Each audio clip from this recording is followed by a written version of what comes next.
Hi there, and thanks for joining us for another round of Inside F&M Wrestling. I'm Brad Wellmer here for GoDiplomats.com, joined as always by Franklin and Marshall head wrestling coach Mike Rogers. Mike, thanks for taking your time out of your day to sit down here with us. No problem. So your team came off a bit of a break, and then you closed out 2014 with the Cradle Gear Invitational hosted by Lock Haven. You sent some guys out to compete at the Midlands, hosted by Northwestern. A few of you guys placed in both tournaments. Diplomats took fourth at Cradle Gear. So just recap each of those performances. Well, I'll start with Midlands. It's a great tournament to go out there. It's kind of a pre-national, pre-conference type of caliber of competition. So we brought some younger guys, and we had Rick out there wrestling unattached, and also Coach Nestor Tafura was out there competing. He's getting ready for the Dave Schultz, and the freestyle starts here in the spring, so he's kind of getting tuned up for that. And along with some of our younger guys, we had there, Bing and Chucky Kessner and some of those other guys out there competing in wrestling. It was good exposure for those guys. It's wrestling that we don't really get to see the Midwest guys, so you'll see like Wisconsin guys, Iowa guys, Northwestern guys, so Big Ten guys that we usually don't get to put our hands on until maybe the NCAA tournament. So it's a great experience for those guys that went out there. Rick ended up taking fifth. Wrestling 49. Again, he walks around probably right around 52. So he's not really cutting weight. It's just more about him getting focus on next season and not worrying about the weight cut so much. But he's handled himself really well at that weight class. And then, all the other guys, it's just good experience. It's a 2-day tournament, seeing that level of wrestling. So being on the road and having to travel and getting used to that kind of adjustment, it throws in another element of when you're competing. It's not just a bus ride and you're competing. It's getting on and off a plane and hotel rooms and that kind of stuff. It gives them that type of experience. And then Cradle Gear, we spent everyone else that didn't go to Midlands out there to the Cradle Gear at Lock Haven. The guys did really well. That's another good solid tournament. Mostly East Coast guys, Pennsylvania, New York, New Jersey type of guys. And Robert did a great job, got in the finals. We had a number of guys placing, and a number of guys close to placing, scoring points.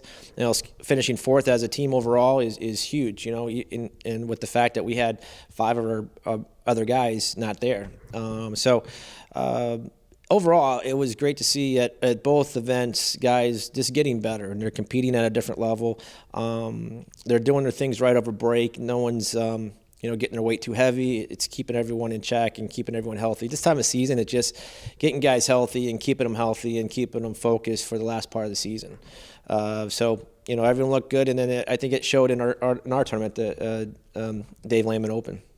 Yeah, so Dave Lehman Open, that was last Saturday. You guys returned home for that. It was the third year of that tournament. It was the first year you guys hosted a dinner the Friday before. So just talk a little bit about how everything went and how your team fared.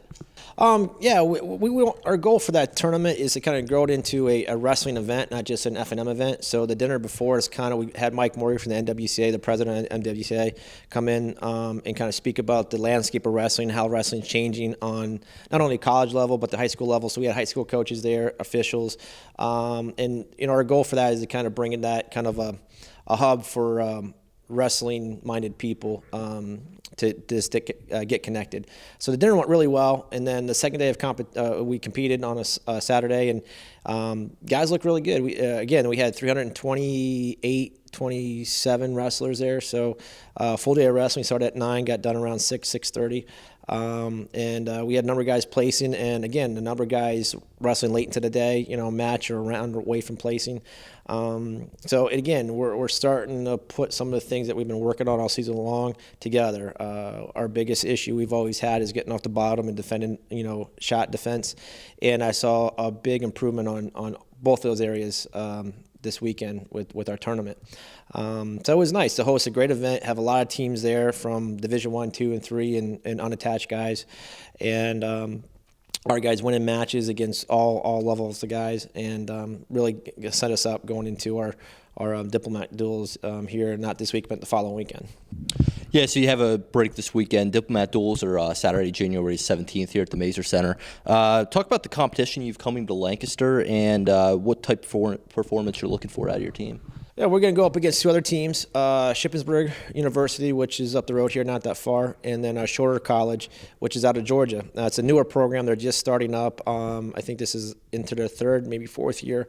The coach there, Hudson, is doing a great job. I think they're ranked number 6 or 7 in Division II. Well-funded program, and they've been doing a great job of bringing some really good guys to the table. We wrestled them last year in the finals at the Millersville Duels, the Mid-Penn Duels, we called them last year. We had a battle. It came down to a couple matches. So it's going to be another tough match against Shorter, and Shippensburg is going to be, they're a solid team too. So it's going to be 2 solid dual meets going into to kick off the second part of their season.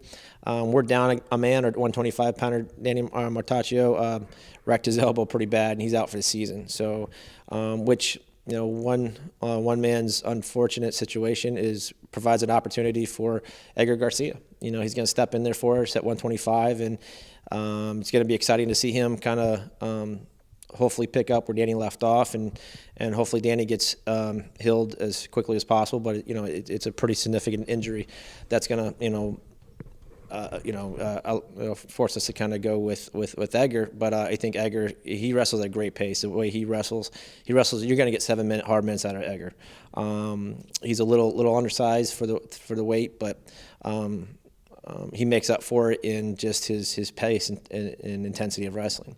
So besides that, though, we're gonna we're still figuring out some weight classes. We still got guys still competing, which is great to have guys still competing for the spots this late in the season. Usually by now we kind of have it all settled out and guys are kind of in place, and there's still some weight classes we're still not sure at, and that's because there's so much competition for it. So we may put different guys in it for different matches, depending on matchups and maybe on styles and who's wrestling better at the time. So there could be some changes in the lineup, so it's kind of hard to dictate at some of those weight classes. 41, some of those weight classes is going to be interesting because we might have to bounce some guys around. But it's going to be a good dual meet. Hopefully, people come out and watch 2 solid dual meets in one day. And Shorter and Shippensburg will wrestle each other too. So it's a tri meet, so everyone will wrestle everybody. We wrestle the first round and the last round. So it'd be the times are roughly we'll start 2 o'clock, and then the next round will start 10 minutes after the last duel. Duel meets about 2 hours, so 10, 12, and roughly 2 o'clock. So that's the times we'll be wrestling. And then following Diplomat Duels, you guys wrap up a busy weekend that Sunday. You travel for the Millersville Open. So last year, you guys just had a small squad to compete there. Is that the plan again this year, or do you look for a bigger team out there? Yeah, well, we'll weigh a couple guys in for the duels just in case someone gets banged up or we want to put someone else in. The guys that don't get a lot of mat time in the dual meets will wrestle in the Millersville Open, and the guys that aren't wrestling in are all going to wrestle there. So we'll have a solid 10-plus guys at the Millersville tournament. It's a great opportunity. Again, we're in a great opportunity where guys can get a lot of competition. If they're not in the dual meet, they get a tournament. So everyone's getting mat time this weekend. As long as they're healthy, they're going to get on the mat and get match time and continue to improve. Great. Thanks for sitting down here with us, and good luck in the second half of your season. Thanks. Thank you for tuning in. Be sure to like F&M Wrestling on Facebook, follow them on Twitter, subscribe to the GoDiplomats YouTube page.